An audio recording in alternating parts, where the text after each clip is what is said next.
Good evening, everyone. Good evening. Thank you for coming to this year's Byron BITAR Memorial Lecture. A couple people I'd like to call your attention to who are gathered here with us tonight. The first is Mrs. Gail BITAR, who is on my right in the front. Gail, would you stand and let these folks meet you?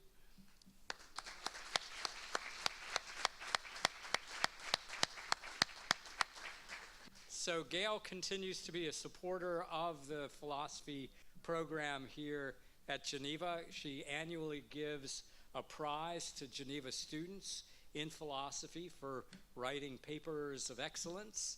And so we thank Gail for her continued support and also for the memories that she brings to us of Dr. BITAR. So Gail, it's good to be here with you. We have a number of faculty members gathered here tonight who are retired faculty members. So I'd like those folks to stand as well, retired faculty members, if you could stand.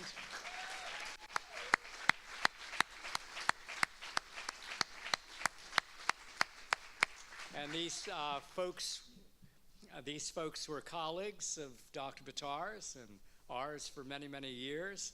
We have several people who are here tonight who actually were teachers of our lecturer, Keith Martel. And so would that group of people stand? I wanted to get Don Opitz to stand, and Brad and Terry. Terry's in the back.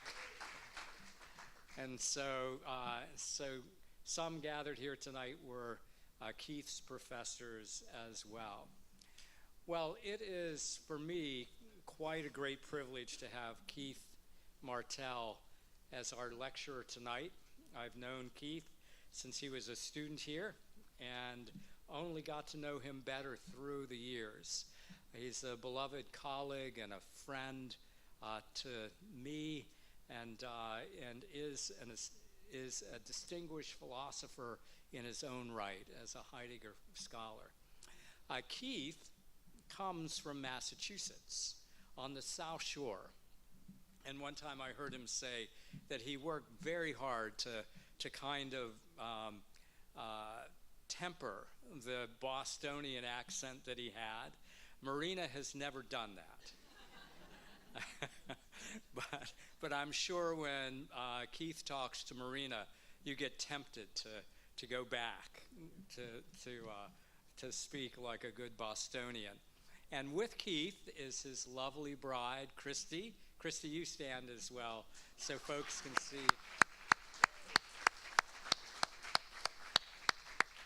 Together they've had a distinguished marriage and a distinguished career of serving in Christ's kingdom, both with through the CCO and then for many, many years here at Geneva College.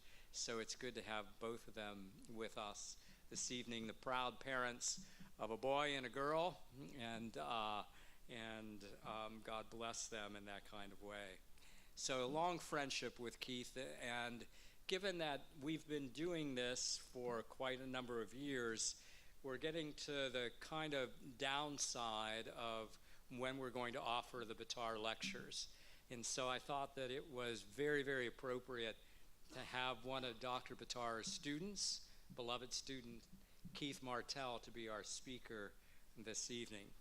So Keith is a graduate of Geneva College, undergraduate in philosophy and in political science. He went on to work with the CCO and then completed an MA in higher education. That's why I had the higher ed faculty stand up. The only one of that original group who's not here, at least as far as I can see, is Dave Guthrie.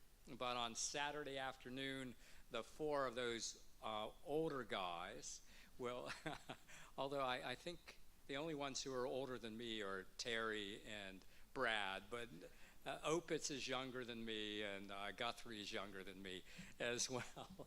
But they'll be presenting on the history of the higher education program on Saturday afternoon at 1 o'clock in the library. Is that true? In the library is the location. So for those of you who are interested in the history of programs and have been a part of the program of higher education, join them and appreciate this particular history. After finishing his MA in higher education here at Geneva, Keith went on to do an MA in philosophy at Duquesne, and then continued on to do his PhD in philosophy at Duquesne. We call Keith a Heidegger scholar, especially interested in environmental philosophy and things of that nature. The subject of his dissertation was the narrative subject and place. Finished in 2011, I can remember celebrating the completion of that degree and what I thought were prospects for me down the line. That's a kind of a joke that he understands very well. Keith is a regular presenter of academic papers at a variety of places. Recently, he presented at Grove City College, Contextualized Wisdom and Abstract Technique. He's been at Baylor University, where he lectured on the pricelessness, mimetic engulfment in Wilshire's The Moral Collapse of the University, a book that I read years and years ago, fine book in higher education. He's lectured at Abilene Christian University. And very interestingly, a few years ago, Keith started a publishing company here in town called Fall City Press, right? Fall City Press. And a few years ago, Fall City Press published a volume that Jonathan Watt and Brad Fry edited on the work of Dr. John White, Dr. Jack White, who is the president of our institution and was very influential on my life and on the life of a number of people here at the college. He had a vision. It was entitled Advancing the Vision, right? Is that what it was? Advancing the Vision. And Keith, in his entrepreneurship, was able to bring this about through Fall City Press. So there are many things that I could say about Keith. He has taught in the higher education program for a number of years. Keith has taught political science, poli-sci 352, for quite a number of years. He's been a central figure in Humanities 303 for quite a number of years, and some of his colleagues who've taught in that program, in that particular course, are gathered here as well to hear their esteemed colleague speak tonight. And so I'm just very pleased to have my dear friend Keith as the one who gives this lecture on ideology in the age of world picture. Keith has been the recipient of both the Teacher of the Year award by Geneva College and also the Scholar of the Year here at the college. So his recognition on campus, both by faculty and students, is evident, and we acknowledge that at this particular moment. And so, Keith, I love you. You're my friend, a dear friend to me, and I'm just honored to have you come and give this lecture tonight. Before he does, let's have a word of prayer together.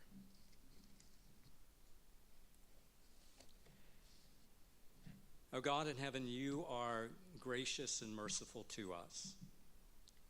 You are kind and compassionate. Indeed, we look at the scriptures and recognize that you enter into friendship with human beings, redemptively in your eternally begotten Son, our Savior, Jesus, who calls us his friends.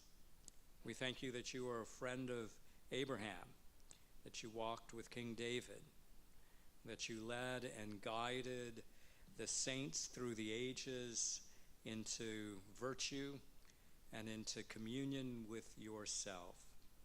And now this evening we thank you for this friend of ours, Dr. Keith Martel, for how he has faithfully walked with you and how he has faithfully walked beside so many of us in this room this evening.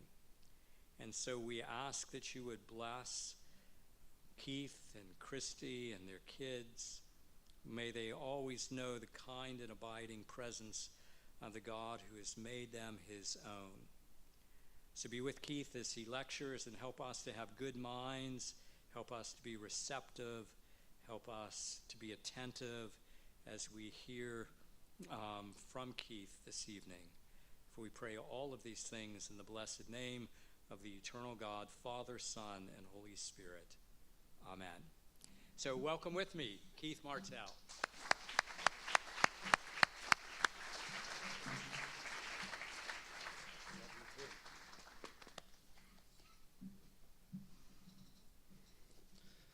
Bob is wicked smart, first of all.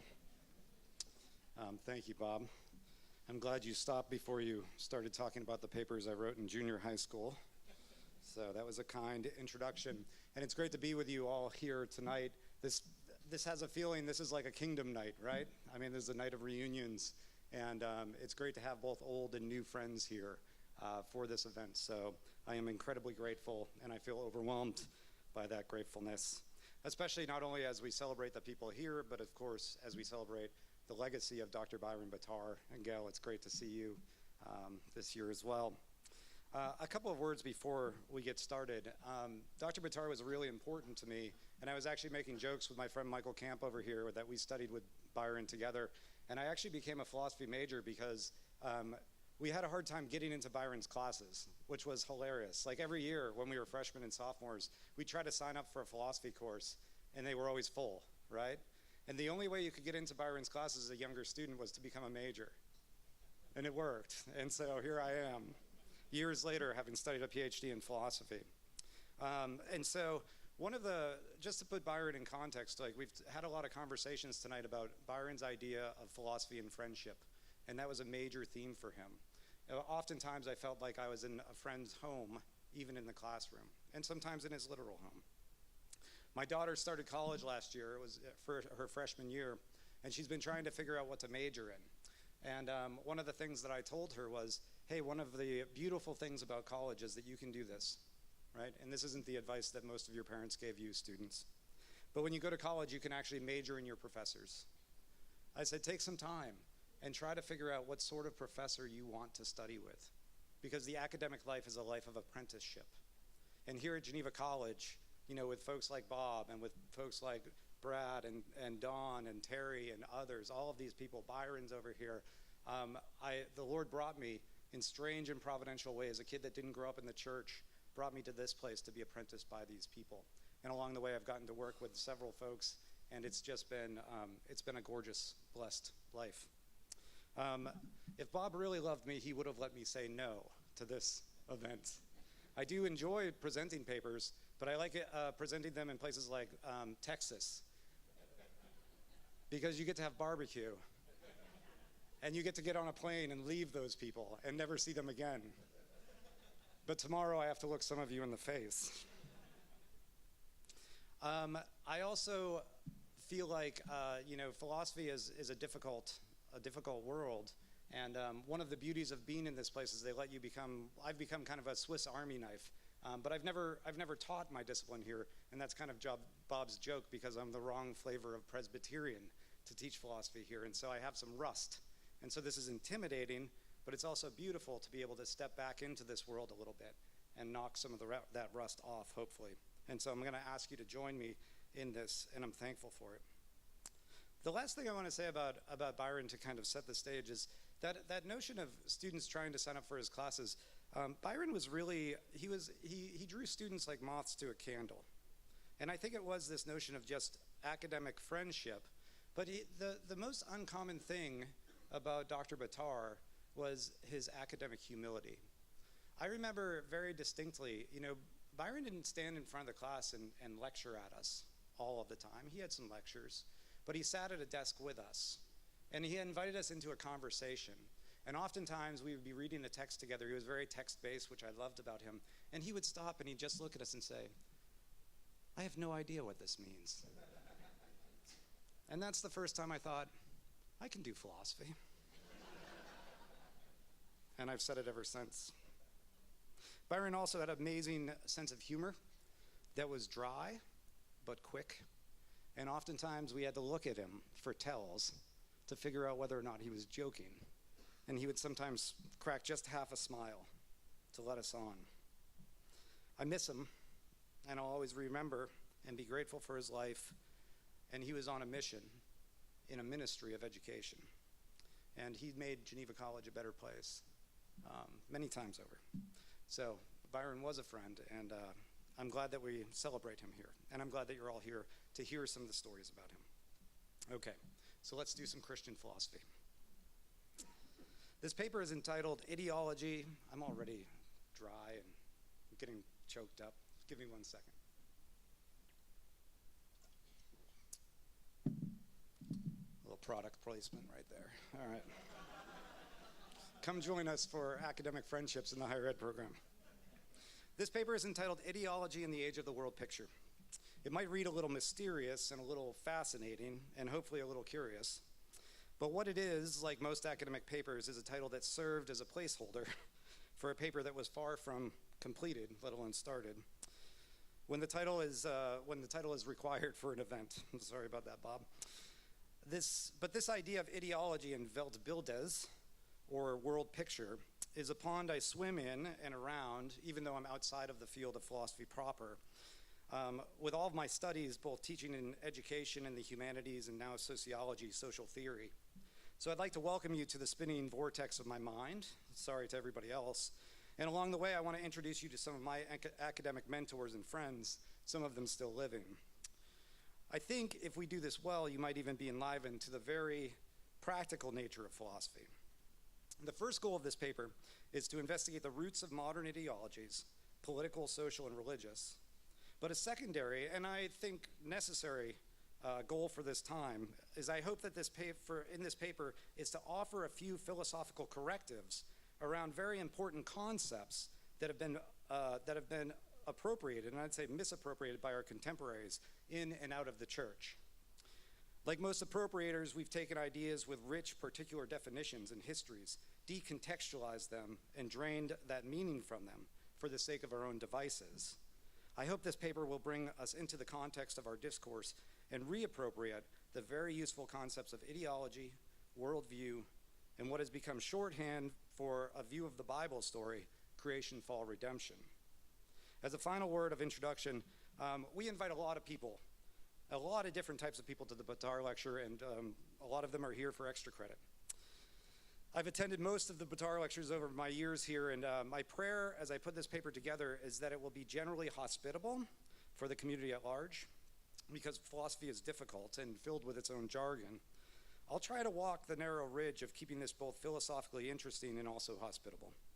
At points, I'm sure I will lean to one side of the other. So let's get into it.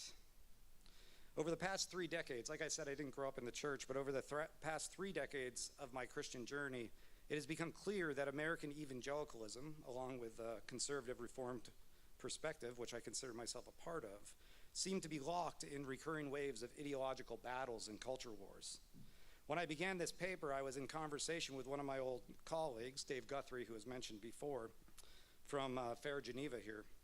He was giving an address at a Christian college in the middle of the state.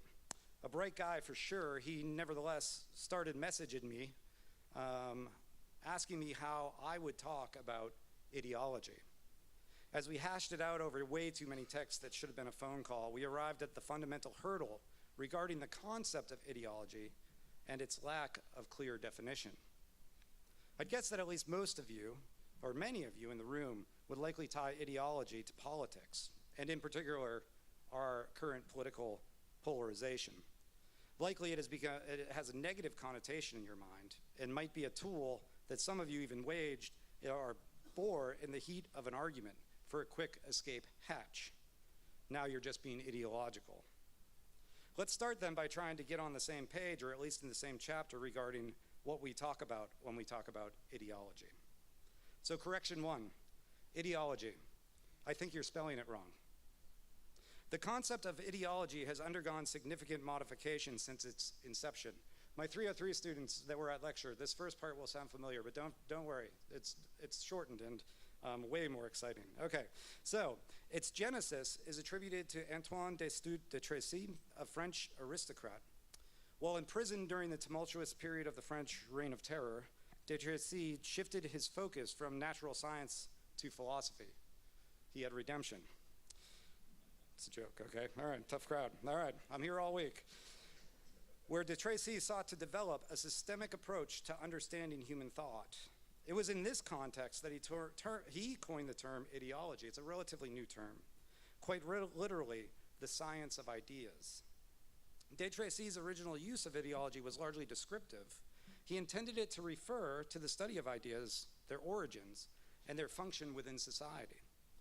However, the term shifted in meaning under the influence of Napoleon Bonaparte. Napoleon, who was initially supportive of the intellectual endeavors of the National Institute, the institute that de Tracy was a key figure of, eventually, Napoleon came to view ideology with contempt. As Napoleon's political influence grew, he increasingly saw their pursuits as dangerously subversive, as he began to use the word ideology as a pejorative term, deriding his opponents as the ideologues. In the text, German Ideology, 1846, Marx and Engels present a critique of ideology, framing it as a system arriving from economic relationships. They contend that ideology shows up in the superstructure, basically the systems and institutions of the ruling bourgeoisie, legitimizing and reinforcing the economic base. Ideology functioned for them as a false consciousness, masking capitalism's exploitative nature by presenting ruling class interests as universal truths. Institutions like the state, legal systems, and educational establishments propagated this dominant ideology, making the social order appear natural and immutable. A less pejorative understanding of the term has been revived and mobilized in the contemporary social sciences, where I'm now trafficking. As exemplified by Anthony Downs in his seminal work, An Economic Theory of Democracy, Downs offers a definition of ideology that is really quite functional. Downs writes this: we define an ideology as a verbal image of the good society, and of the chief means of constructing such a society, end quote. This conception of ideology can be seen as both normative and generative. It is normative in that it provides a vision of what constitutes a good society, reflecting the values and aspirations of its adherents. Simultaneously, it is generative because it outlines the chief means by which this ideal society can be brought into being, offering a roadmap for social and political action. Today, the term is used politically in terms of liberalism, nationalism, socialism, and on and on. In the social realm with feminism, environmentalism, humanism, nihilism, etc. And even within the realm of Christian perspective with all of our isms. So far, this is hardly helpful, is it? Ideology is a descriptor of an aspect of philosophical movement of the Enlightenment project, but is also a weapon fashioned by both Napoleon and Marx. And there's the relatively benign and descriptive nature of the concept, particularly in the social sciences. Perhaps you can see why my friend Dave and I exchanged so many texts. Dave texts like a Gen Z young lady. All right. I told my wife, if anybody gets a thumbs up from me, that's like code that I'm done texting, and Dave never follows the rules. Okay, so this all begs the question for us then, in the context of the culture war that we find ourselves in, how ought we to understand ideology from a Christian perspective? I believe that we have a Christian philosophical tradition here at Geneva College that has influenced our curriculum and our institution historically in what we have termed as the foundations of Christian education, a view of the world, a view of reality. To get at this Christian view of ideology, it is instructive to consider what ideologies do. These are some of the most important in my mind of what ideologies do. First, and most subversively, ideologies contain an epistemology. That is, every ideological perspective has a way of thinking about and understanding the world. This epistemology shapes how adherents perceive reality, interpret events, and evaluate information. They validate or they invalidate particular ways of knowing and types of knowledge. Second, an ideology provides a guide for life. It offers a comprehensive framework that informs personal values and moral judgments in decision making. This guide includes prescriptions for individual behavior, social interactions, and the pursuit of goals, shaping the adherent's lifestyle and choices in both subtle and overt ways. As Hannah Arendt, in her great work, The Origins of Totalitarianism, writes, an ideology differs from a simple opinion in that it claims to possess either the key to history or the solution for all the riddles of the universe, or the intimate knowledge of the hidden universal laws, which are supposed to rule nature and man, end quote. Fourth, ideologies create not only tribes, but tribalism. They determine who is in the in-group from who is in the out-group by establishing shared beliefs, values, and goals. Ideologies foster communities of coherence and belonging among their adherents. This tribal aspect often leads to us versus them mentality, and we see that in this day and age probably more than any other during my life, influencing social dynamics, political affiliations, and even personal relationships. Love you, Dad. Considering not only the diverse notions of the nature of ideologies, but also the characteristics, we can see that an ideology, even in its most allegedly benign form, holds a totalizing view of reality through a particular lens of ends, means, values, strategies, tribes, and epistemologies.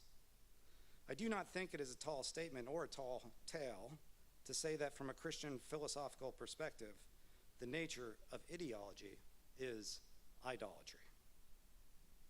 To get at the root of this concept of ideology as idolatry, we need to begin with the Christian viewpoint, the reformational Christian viewpoint, that the creation of the Lord, even as it is pervasively mired by the effects of the fall, is, in its creational essence, good. To get at the root of this concept of ideology as, already did that, check.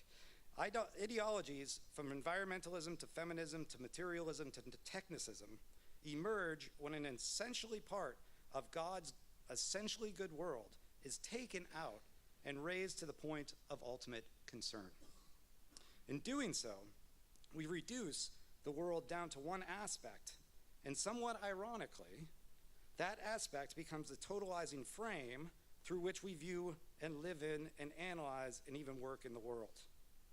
Further, the ideologies, in the thinking of Jamie Smith, a previous BITAR lecturer, shapes our desires, or in a more pure Augustinian fashion, orders our loves.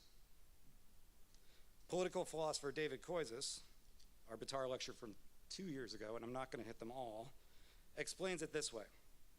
Every ideology is based on taking something out of creation's totality, raising it above that creation, and making the latter revolve around and serve it.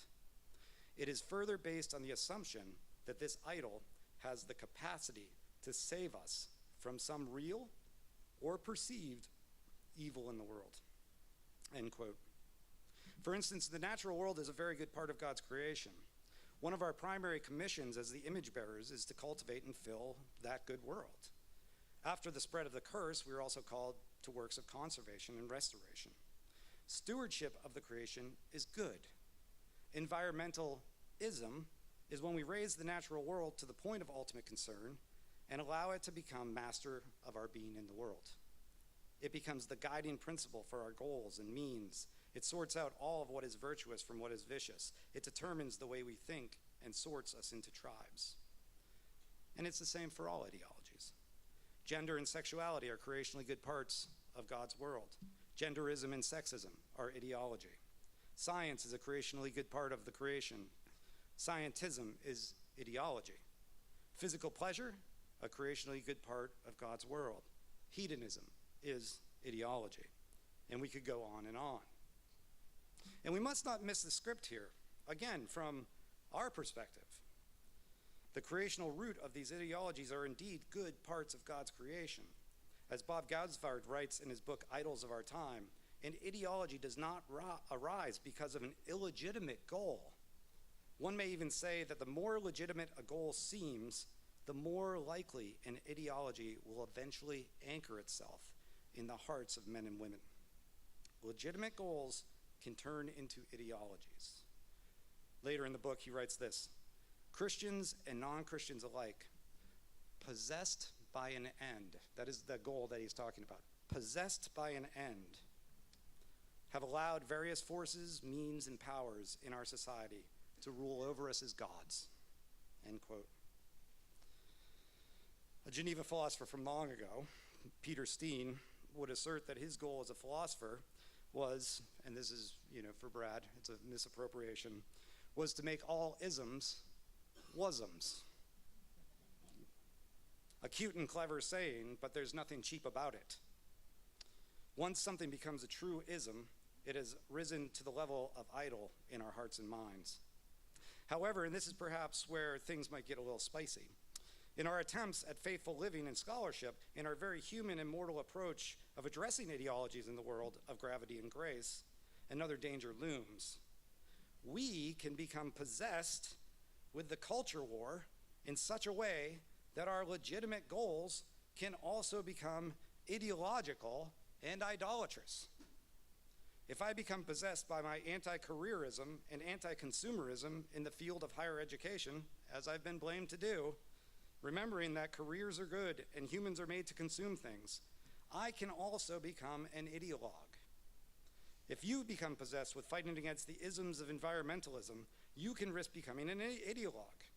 If a Christian person or institution becomes possessed with something that's talked about as being anti-CRT or anti-woke, that possession, the elevation of the fight against something to the point of ultimate concern, when the war against a particular ism becomes a raison d'etre, just wait till I get to the German, our institutions very well could be becoming ideological. These can become at once myopic and totalizing views of the world, oriented not by a holistic view of the kingdom of God, but by that one aspect, even when we do it in the name of Jesus. So herein lies the top floor of our conversation regarding being in the world. But it is also my first correction. Ideology is not simply a benign description and a prescription of ends and means, nor is it a weapon against a social or political enemy, nor is it found in a superstructure in place to maintain a particular regime. Ideology is idolatry. Ideologies aren't purely constructed, though, and we'll get to the world picture. They're actually the top floor of the building of our mode of being in the world, but they come from somewhere. And this fertile ground, which ideology is constructed, is something more primordial. It is what we call Weltanschauung in the German, or worldview, a term that makes our students' eyes roll. And this leads to my second correction. Correction 2. Our view of Weltanschauung is mostly wrong. In our time, the worldview has been appropriated in various ways and corridors. Like ideology, we have refashioned it for our purposes. In culture, and I'd say particularly Christian culture, worldview is considered as a totalizing view of reality, a framework of all things, how to think about and thematize the world from the perspective of our respective tribes.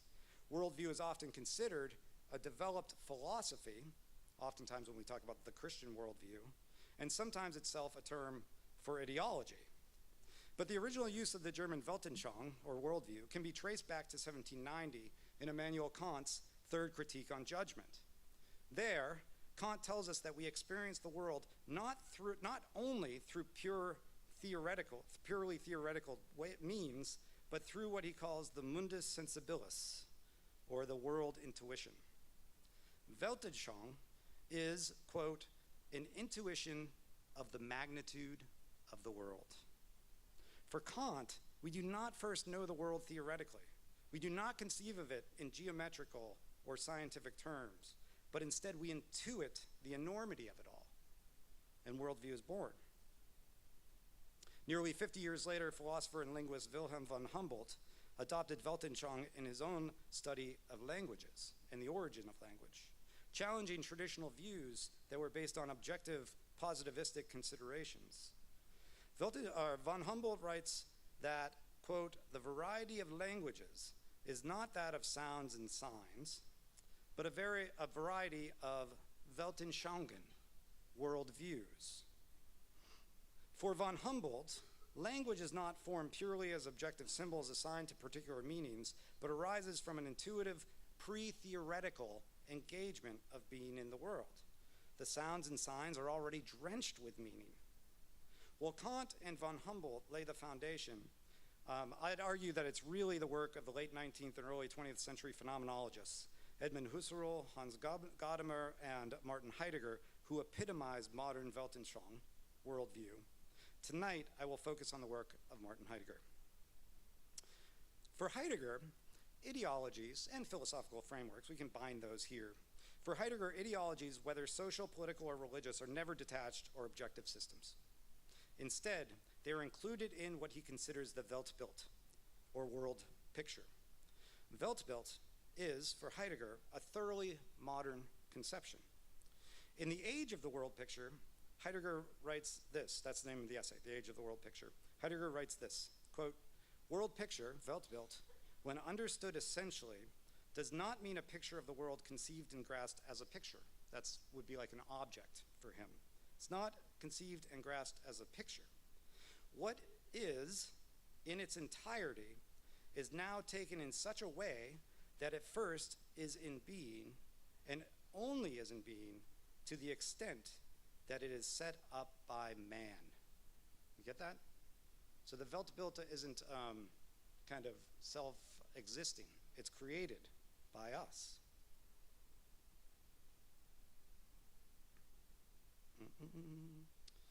Where was I? All right.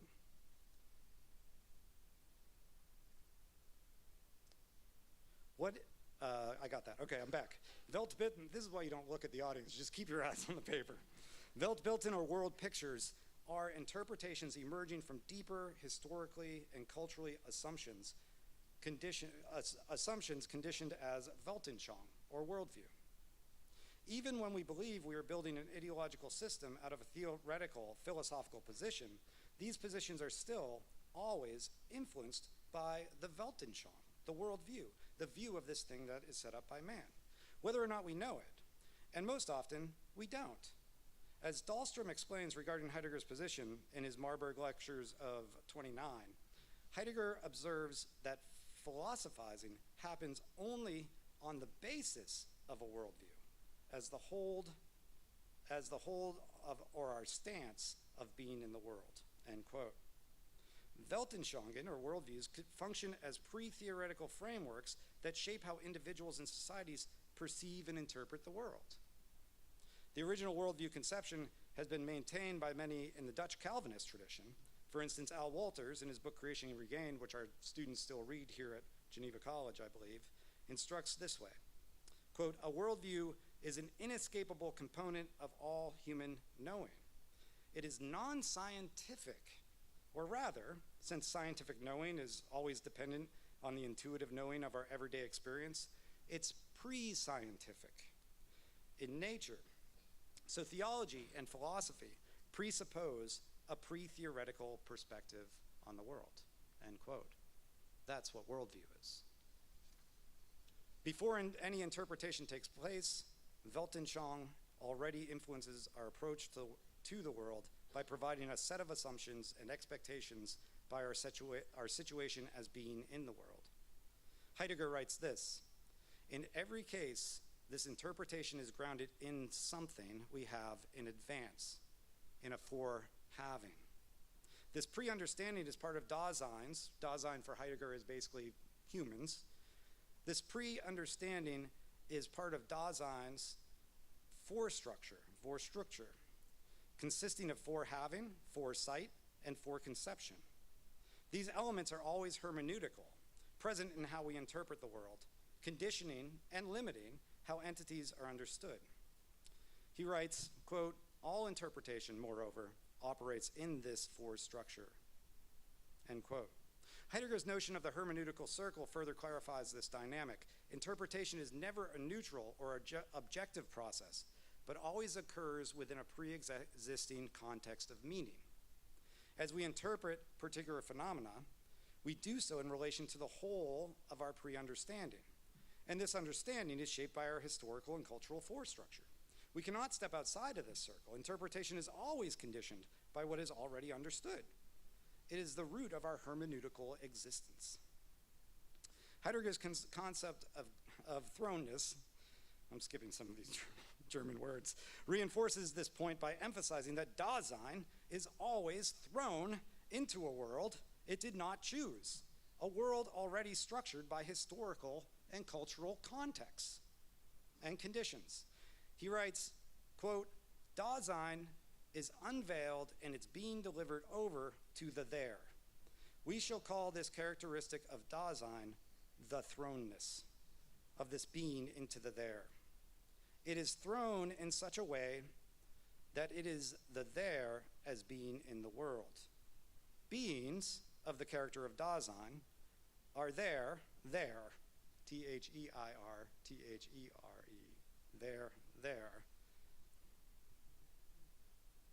in such a way that they find themselves in their thrownness, whether explicitly or not. Super clear. Thanks, Marty. Right? Hard to understand. Philosophy is hard. Well, as with many of my public addresses, a story about my wife is required. Sorry, babe. This is not as embarrassing as the concrete story from a couple weeks ago. Christy grew up in a Christian home in a working class community. Her dad a devout Catholic, her mom Korean Baptist. When Christy arrived at Kenyon College as a freshman, she formed a deep friendship with two women on her hall who had very different perspectives on reality.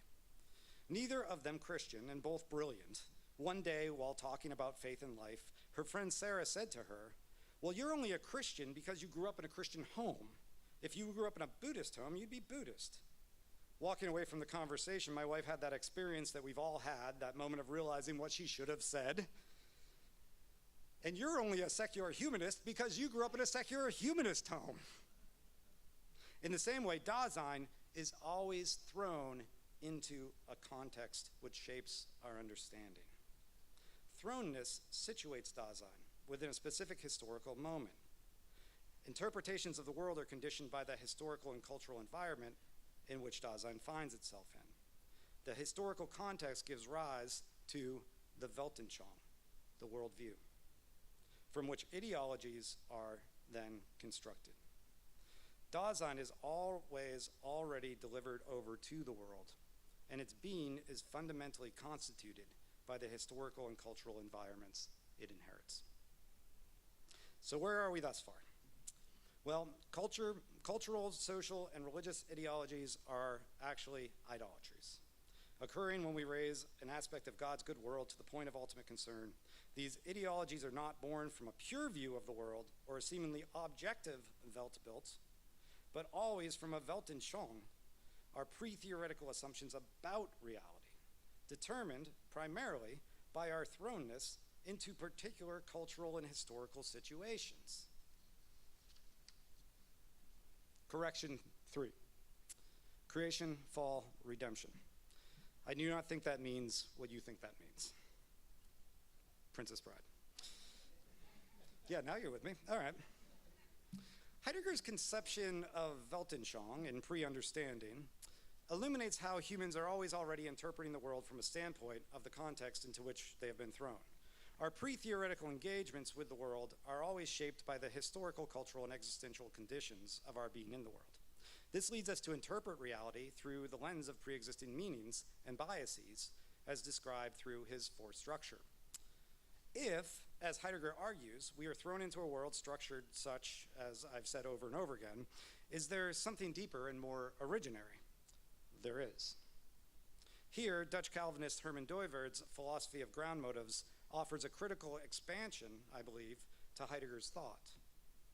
Dooyeweerd's analysis of Western thought demonstrates that even the pre-theoretical realm of Weltanschauung is shaped by more foundational, what he calls religious, in the most broad sense, the most real sense, backgrounds. That's from his new critique of theoretical knowledge. And he terms these foundational religious backgrounds as ground motives.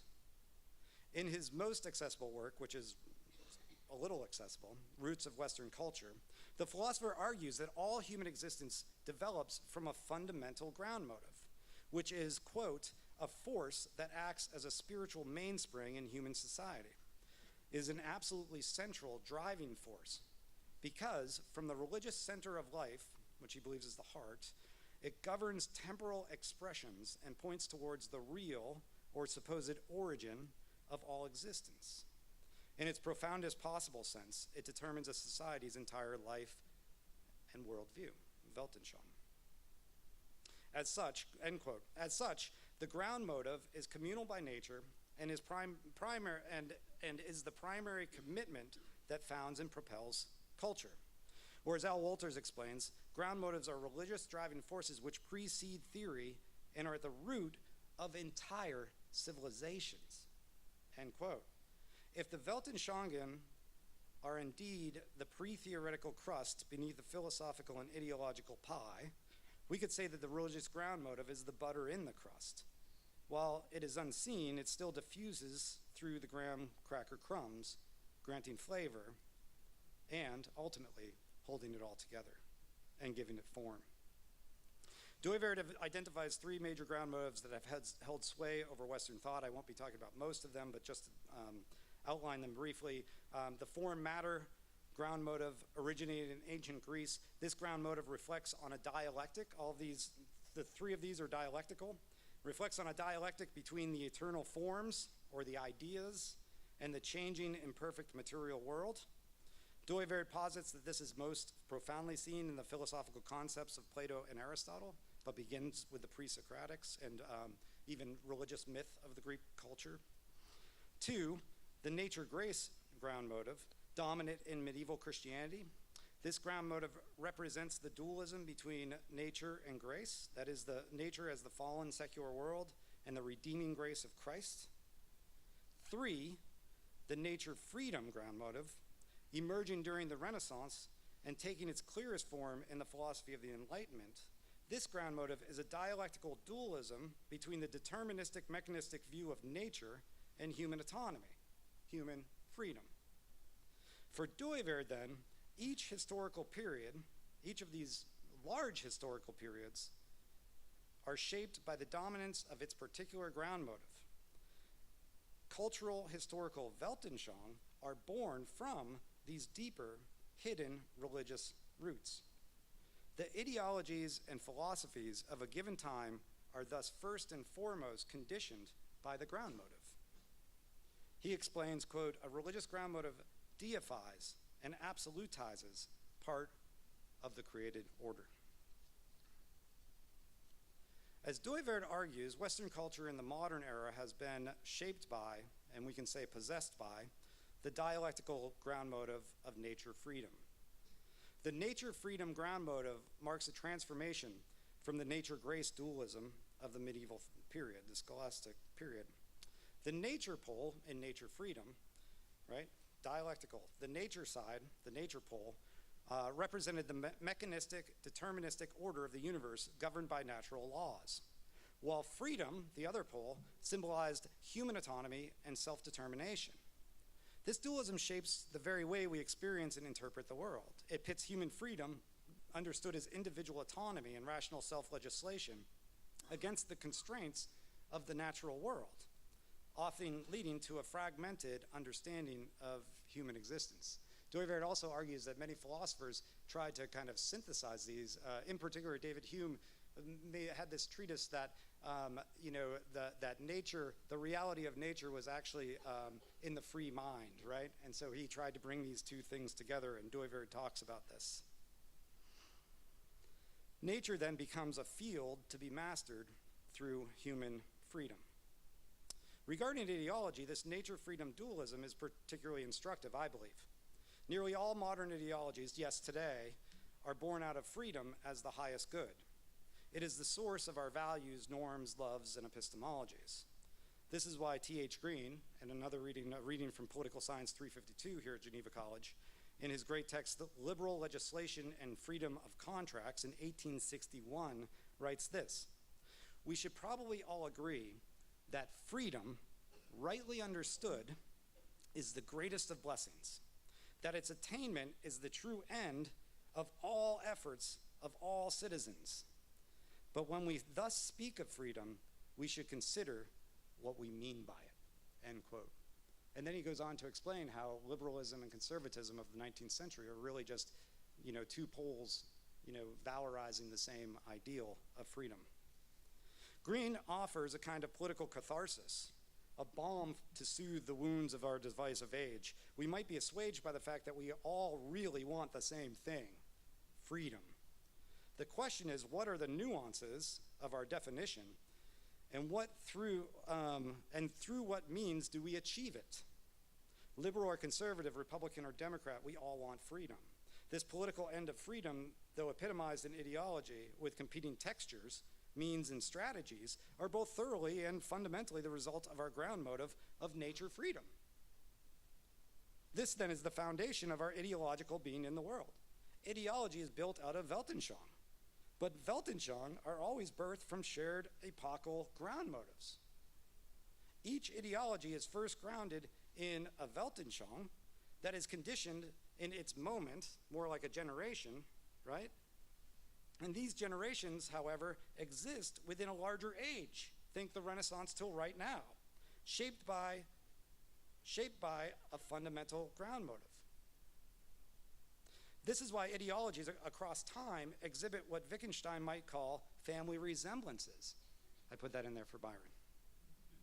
For instance, the ideologies of today, the 19th century, and even the 18th century share features because they are all born from the nature-freedom ground motive. They express human autonomy, confidence in rationality, and the hegemony of freedom. Yet each looks distinct due to the unique cultural expression and artifact of their respective times. Weltanschauung.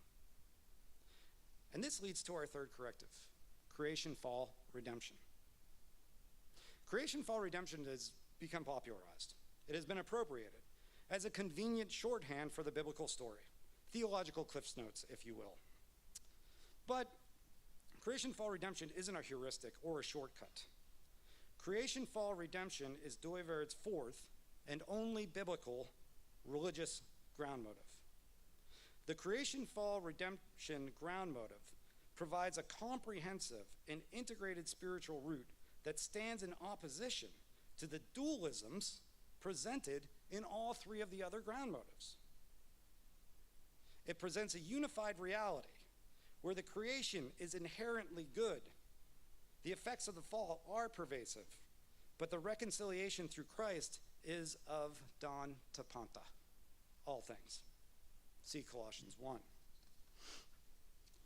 The creation, fall, redemption ground motive is indivisible. As Dooyeweerd argues, its three elements cannot be considered disparate movements. In his words, quote, creation, fall, and redemption cannot be separated.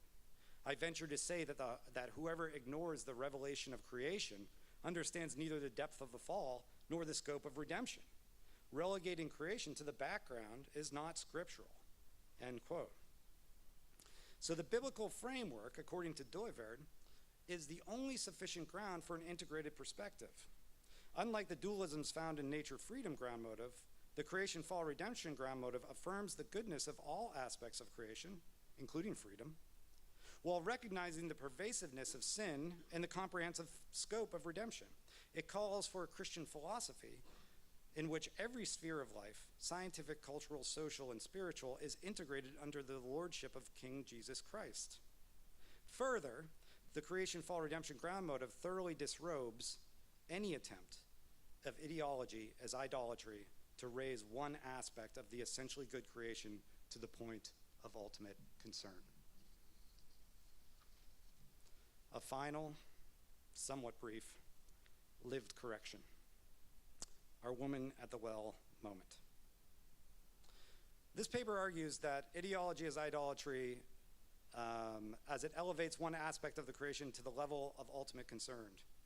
Weltanschauungen worldviews operate as pre-theoretical frameworks from which ideologies arise, shaping how we perceive reality. However, worldviews have this deeper origin. They are conditioned by ground motives, the foundational religious forces that drive entire civilizations during historical epochs. Each of these sections were meant to elucidate the roots of ideology and the ways in which ideology is born from deeper layers of presupposition, of pre-theoretical assumptions. I also have attempted to suggest meaningful corrections, or at least I think they're meaningful, to the ways these terms have been appropriated in our current climate, not only for the sake of philosophical integrity, which is important, but also for the sake of regaining their rich meaning and useful meaning. In conclusion, and when a philosopher says in conclusion, you shouldn't pack up. Only 20 more pages to go. I want to offer 4 brief practical ramifications for the ideas that I'm discussing tonight. So I humbly extend these as final lived corrections. First, ideology as idolatry. And this is a repeat from the intro, but I think it's important. As we confront idolatries, in the words of Martin Heidegger, danger looms. When institutions, tribes, or individuals become possessed, calling back to Gauswart, with opposing specific ideological movements, whether it be anti-trans, anti-critical race theory, anti-environmentalism, or anti-wokeness, there's a real risk of falling into idolatrous, myopic views of reality. In this possession, we run the risk of also raising one aspect of the creation to the point of ultimate concern. I believe that such possessions require exorcisms. Second, the deconstruction of Weltanschauungen is insufficient to fully address the deeper religious issues at play. Our ideological problems are rooted in more primordial, epochal ground motives that shape shared unconscious, pre-theoretical frameworks. They are, if you will, the context for our context. The modern ground motive of nature freedom is the very marrow of our contemporary bones, affecting our norms, values, and loves, epistemologies, and hermeneutical positions in God's world. I suggest that we always need to offer critique to the freedom fetish of our day and its accompanying mythology of human autonomy. Third, I believe that this investigation of the science of ideas, as rooted in Weltanschauung, born of religious ground motives, you're getting it, right? I thought this repetition was going to help you. Provides a prolegomena for what we call integration in our disciplines. The archaeology and excavation of these roots provides a starting point for developing a non-dualistic and truly Christian view of reality. And that view of reality that rejects the nature freedom ground motive should make the view of our disciplines altogether different. It is the heart and soul of not being conformed to the patterns of this world, but being transformed by the renewing of our minds. Fourth, and this leads to the woman at the well, lived correction. In this age of ideological clashes and culture war, which I should admit is likely how it is in all ages, the church and her children have become inflamed by our offensive posture. However, our own perspectives are not immune to ideological distortions as we critique others. We inhabit a landscape possessed by a legion of isms. And plenty of those isms are cherished darlings that we are reluctant to kill in a Faulknerian sense. And to riff on the words of Jesus, let he who is without ideology cast the first stone. Technicism, personalism, narcissism, consumerism. We all have our isms. Many of them are at best unexamined and at worst gladly accepted. Perhaps most persuasive and acceptable in our age of is the age of modern capitalism. At its core, capitalism has become the dominant ideology of our time, emerging from the historical, cultural Weltanschauung, born in the nature freedom ground motive. Now don't get me wrong, markets, trade, and competition are inherently good parts of God's creation. I'm a business owner and a landlord after all, so this isn't a eat the rich TikTok video. However, capitalism distorts reality by elevating these goods above all else. It is not merely a system of exchange, but an ideology that governs how we view humans and their relationships, shapes the language and the metaphors we use, gives credence and purpose to our institutions and even to our environment. It shapes our imagination and it limits our possibilities. And I think it's time we got our house in order. You might be able to conceive of a Christian institution of higher education that's possessed by and conformed to the ideological spirit of our times. Such an institution talks about faculty and staff as human resources, assumes that the college is a business, not an institution of education, justifies inequitable compensation according to the secular market economy, fashions curriculum for the sake of resumes, considers students as customers, and legitimizes those students' membership in our community based on possible ROI, return on investment. Ultimately, the task before us is not merely to critique or oppose ideologies as pure philosophies, but to recognize the deeper ground motives and Weltanschauungen that birth them. Yes, for others, but also for ourselves and our own institutions.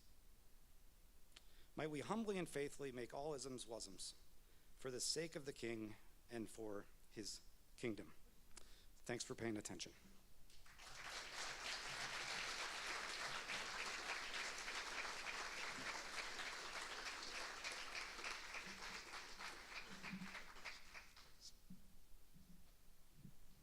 You're all dismissed. No, not quite. And so we'd like to entertain some questions that you might have of Dr. Martel this evening. You raise your hand, I'll come to you with a microphone.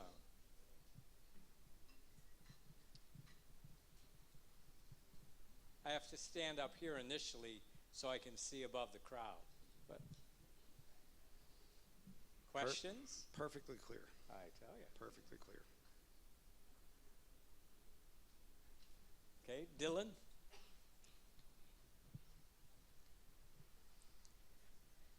Please. So what, if any, practical steps would you recommend to avoid falling into ideological distortion in our opposition of ideologies? Yeah, great question. I think that, ultimately, if we want to talk about culture wars, this is welcome to the culture war, right? If we talk about the isms of our own hearts and minds, the isms that we have been possessed by our culture, those are our darlings. Like, we don't want to fight the war within ourselves, right? So I think that part of it is this unveiling, because the sneaky thing about nature freedom is that we're all born into it. You know, we read this piece by David Foster Wallace, This Is Water, and it starts with these fish in the water, and they're swimming along, and the older fish says to the younger fish, "How's the water, boys?" And the fish looks back and says, "What the hell is water?" Right? This is the water.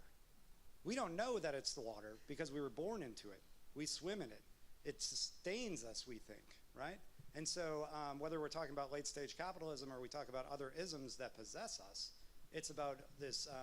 It's about understanding. You know, for Heidegger, it's this revealing, right? So being in the world is this process of revealing the force structure and first of all understanding that it's there. The nice thing, the distortion of capitalism is like, this is the job. It's exciting that all of you are here because this is the job of you, right? This is the job that we should be fighting. We want to live by the economy of the kingdom of God, not the economy of Adam Smith, right? Now, Adam Smith's economy has glimmers of the kingdom of God as well, because remember, the creation is good. Like, markets are good, trade is good, all those things. So it's affirming the goodness of God's creation, but not letting that created aspect of the universe become our God and the lens through which we look. So I think it has practical ramifications in our family lives, in our church lives, in our, every institution that we're a part of. So when we run our churches like businesses, bad things happen. And when we run our families like governments, Sound of Music style, bad things happen. So part of it is, this is the education that you're here for. This is the practical education that you're here for. You'll get a job, don't worry, right? But it's learning about God's world and being virtuous within God's world and how it's really shaped that I think will change your hearts and minds, and that you can continue to do this. I learned this from these characters that are all around us right now, and I'm grateful for that. So I think it's battling it in little ways. Some of it, when I talk about human resources, I don't think that when we call an office the Office of Human Resources, people are like, twisting their mustache and thinking about how they can rip everybody off. But that's a part of our consciousness, right? And so one aspect is, Dr. Ward, I hope he will love this because it's about language, right? It's about the way that we talk and that language has meaning. So we start working on things like our language. We start talking about the things that we value and why we value them. So, I mean, it's small things in our personal lives. This is an act of sanctification, I think. But then, because all of you are going to be participating in different institutions, we also roll up our sleeves and do the hard work of pushing against doing the culture war within our institutions. Like, let's make our institutions better, and that's the call. Very good.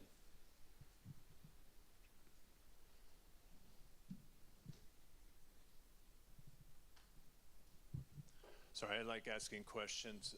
I'm a Excellent. father of a student, but also a practitioner, sometimes in philosophy. I really appreciated your talk, Thank you. a Christian worldview of ideologies and the idols that are behind them. But can you talk a little bit more about the point of contact between me and the non-Christian? Given that, hey, your context kind of determined why you're this, and it's exhaustive, maybe comprehensive. So what's the point of contact between me and that person, given some of the things you say? Maybe you can clarify that. Yeah, that's good. I mean, there's two different ways to think about this. We can talk about the person we encounter at the water cooler at work, if you don't work at an institution of higher education especially, but also if you do. And like the kind of academic engagements that we have. And so one of my friends here he's a PhD student at Duquesne right now. And I remember when I was doing my PhD at Duquesne, this idea of the dialectical nature of ground motives was really important for us to talk about, right? Because one of the things that I would argue, and what Dooyeweerd and the other, especially Dutch Calvinists, but John Calvin does a lot of this stuff as well. I mean, they're working out of his work. It's a different line than the Scottish tradition. But what the argument that Dooyeweerd's making is that these dialectical situations are always at war with each other, and they never heal themselves, right? This dualistic being in the world is a war within itself. And I think that when I came to Geneva, I was a new Christian with what often is talked about as a 2-chapter gospel, that I needed to be saved to go to heaven, right? Well, I think that one of the ways that we can do evangelism is first doing like presuppositional work, like getting at their assumptions about reality. If we can agree that we all have the assumptions, help them understand how those assumptions are perhaps faulty, but also how the assumptions of this creation, fall, redemption ground motive, which I learned here at Geneva College, is actually the thing that brings a cohesive vision of life and can address both human pain and sorrow, but also the joy of redemption. And, we continue to do that work, and maybe we find places where the ground motives at work create dissonance in people's lives. Well, a non-dualistic ground motive isn't a ground motive of dissonance, it's a ground motive of coherence. And so I think that that's some of it. I mean, I also grew up on, the presuppositional movement and evangelism, and like these conversations about, hey, what is it, like we all come to the table with belief already in place. That's what this paper's about. That's what Heidegger is talking about. I mean, Heidegger was an Augustinian before he was a philosopher. He left theology because he didn't have money to pay for school, right? And he got funded to go to philosophy school in Freiburg. And so I think that continuing to talk about these assumptions that we have, and do they have coherence with reality, and do they lead to a life of flourishing? I think that those are good fundamental questions of lived experience. Yeah, that's a great question.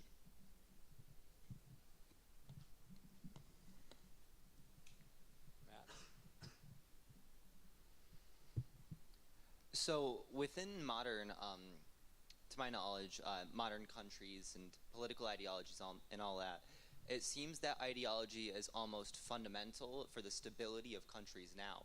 So within this framework, how would we fight against that without saying just throw everything away and restart? Yeah, Great question. You can talk to Jonathan. We actually started this conversation like 5 minutes after class. I mean, some of it is like, how do we live in a world that's like a democratic republic now, here and now, right? And so we should challenge some of the assumptions of a democratic republic and the things that we valorize. I mean, I think you get the point here, and this gets me in trouble because, it's America, and I prize freedom, and I prize some of the freedoms that we have, but freedom is not the lens through which we should view everything. And so, I mean, this is why we're sojourners right now in a world that is already but not yet. and we're living in the world, Simone Weil calls it the world of gravity and grace. I like that idea. So do ideologies hold society together? Sort of, because they have glimmers of grace, right? And so ideologies like democratic republicanism has real glimmers of grace. But it also, because of its valorization of freedom over all things, has pitfalls as well, I believe, right? So ideologies can hold, and I mean, there's some very toxic ideologies as well that destroy nations. So ideologies can provide some framework of stability, but it's always the stability within a dialectic. And so, and we see those dialectical movements even in our political stances. And so my assumption is that this creation, fall, redemption ground mode of seeing all things as good is a remedy and an antidote to those things.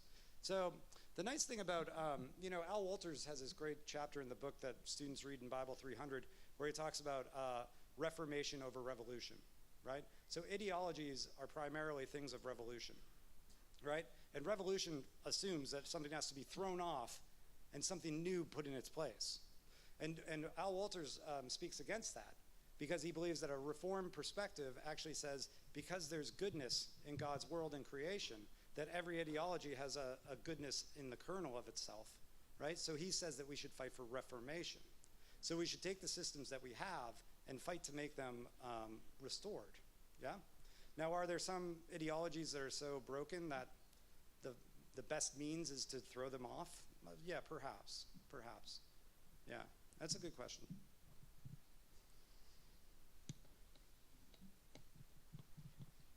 Dr. Opitz? Now you're in trouble. I know. No, thanks so much, Keith.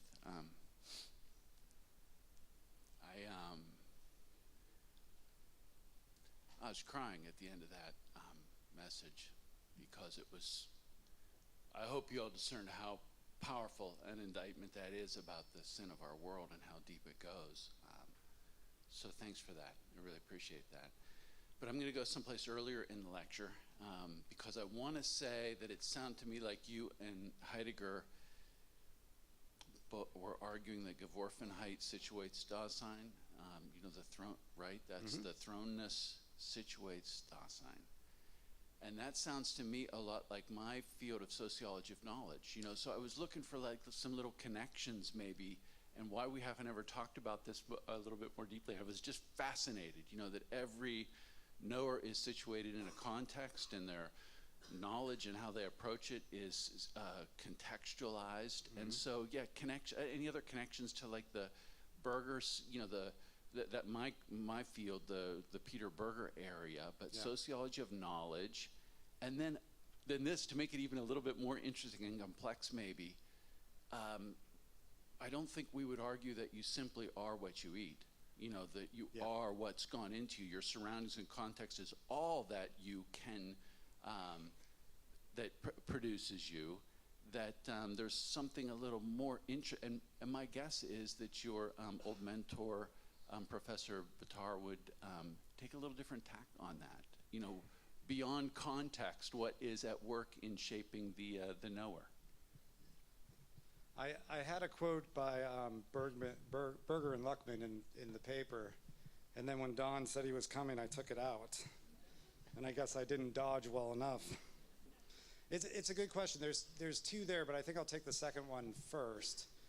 One other piece, you have to truncate these things for the sake of time. One other piece that's fascinating as I was studying, again, I go back to this Duyverd's work over and over because it's inspirational to me. But there's this Korean philosopher named Choi, and Choi actually, he's actually doing the work of thinking about Duyverd's creation, fall, redemption, ground motive within the Korean context, right? Because if this is true, it doesn't just work with Locke and Hume and Descartes, but it also works with the Korean philosophies that I just don't know. And so what he does is this is fascinating. He identifies dualistic and dialectical ground motives in the history of Korean thought, right? And so that's kind of neat, I think. So even there is this confrontation about epistemology in the West and in the East, And Choi is making the same arguments that we're making, right? The creation, fall, redemption ground motive is not owned by a nation, right? But it is the universe. That's what it is. And so when it comes to epistemology, I think that Dr. Meek over here should come take the stage, because her work on Michael Polanyi, right? This notion of Polanyi's work in epistemology and the ways that tacit knowing works is spot on. And if you haven't read Esther's books, buy them all as soon as possible, because I get 10% tonight only, right? And so Michael Polanyi and others, and Heidegger, I mean, Polanyi and Heidegger are held together quite often, because what they're saying is this positivistic, objectivistic view of knowledge, that knowledge is of things out there that are disconnected from us, is a faulty view of knowing. And so our view of knowing in our thrownness, because we are thrown, right, we are always contextually knowing things. So I think that starts to get at it. My brain doesn't hold questions very well, and so I think that's a good bit of it, right? And so what we want to do is we want to, and this is very Calvinistic in a Scottish sense too. I mean, this is the noetic effects of sin, is that that we are contextual, so our context biases us toward thinking about things in a certain way, and we're always interpreting things in a certain way. Well, where does that interpretation come from? That interpretation comes from our thrownness, right? In time and place and culture and environment. We have people that are challenging the idea that we have some sort of pure access to the world that we can know purely, right? The depravity of our minds does not allow us to have that sort of access. And so that's a little bit on the epistemology bit. I think that Christianity has hitched our wagons to the Enlightenment project. We need to correct that. We need to correct that. That is not a Christian view of knowledge. And so that's one. Secondly, and the paper needs to be more to get at your next question, right? So with my graduate students in higher education, we have this kind of cake model. And as an old economist says, all models are bad, but some are helpful. And so the way that we walk the model is we start with the pre-theoretical worldview, right? And then out of our pre-theoretical worldview, we do build ideologies, but the way we talk about it is we theorize, and once we start theorizing, we're not in Weltanschauung anymore. That's the problem with the way Christians especially have talked about worldview. It's not Christianity Today worldview. It's always pre-theoretical, pre-scientific, and lived. Once we start theorizing, even in the simplest ways, we bump into doing philosophy, right? And when we're doing philosophy, this is the ground of your question, I think. As we do philosophy, and as we recontextualize ourselves, it works on our worldview, right? So the graham cracker flavor actually goes into the butter as well, yeah? And it keeps shaping it. But I would still argue, no matter how hard we do that, and no matter how much we decontextualize ourselves from our thrownness, right? This is why our students should all travel to other cultures, right? Because you get to see other thrownnesses. But no matter how hard we try to do that, that Weltanschauung is it's strong. Again, it's the marrow, right? I don't think this side of eternity that I'll be able to live fully in the creation, fall, redemption ground motive. I think nature freedom is always going to be, it's always there. Yeah, it's always in the subconscious. But as we work on doing philosophy and theology, that stuff works itself back. It changes us, right? And we do that. This is also, another part of the paper that I could have written and should write is that's why we also do it in the context of community. This is not an individual effort. The individual effort is the nature freedom ground motive. That's individualism, yeah?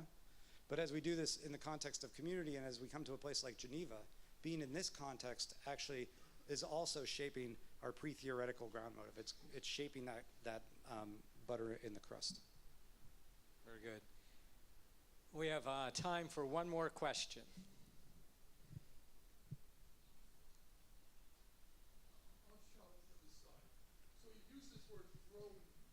Yeah. Which I happen to know and you happen to know, but the audience probably doesn't know, and doesn't know that it's spelled Thrown. Yeah. And if you say about 2 sentences, but only 2. Well, Byron, since you asked your question in 2 sentences, which I'm very impressed by this evening, I'll do my best shot.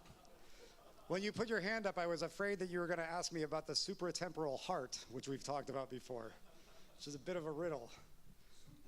Supra. Yeah, supra. And that's not my Boston accent. Thrownness is, here's the thing, you know, and this is part of my own thrownness.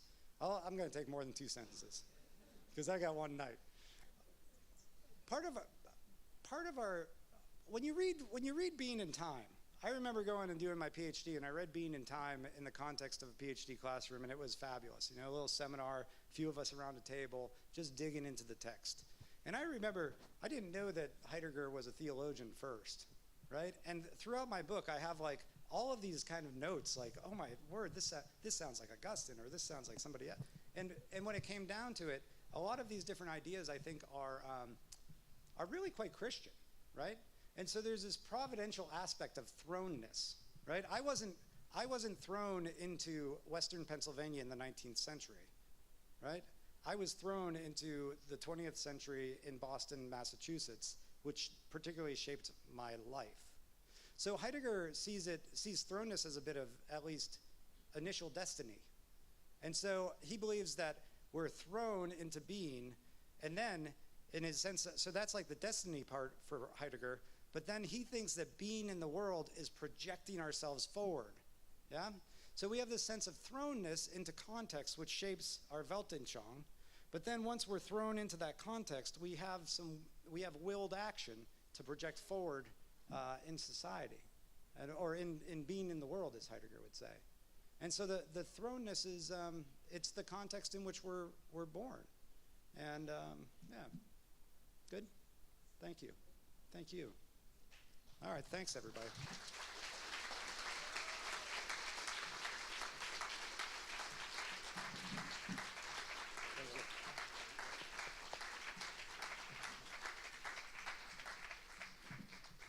I'm sure that if some of you want to stay and talk to Dr. Martel afterwards, you are welcome to do so.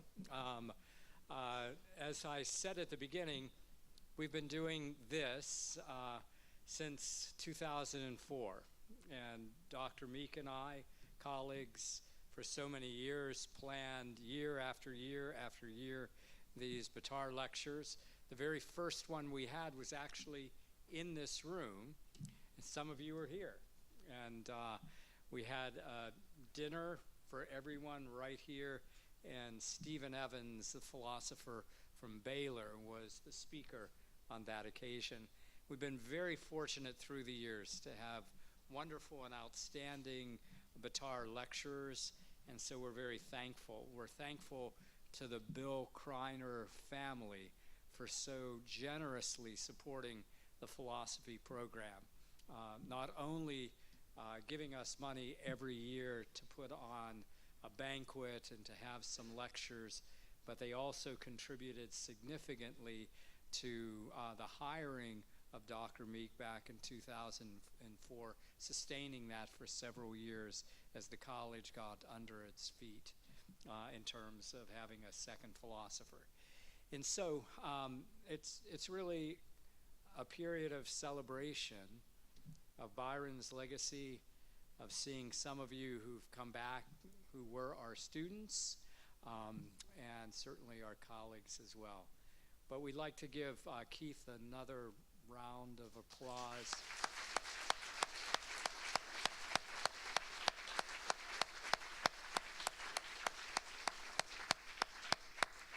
You see, Keith holds together the Dr. BITAR period and then the period of philosophy that we've been in for the last number of years.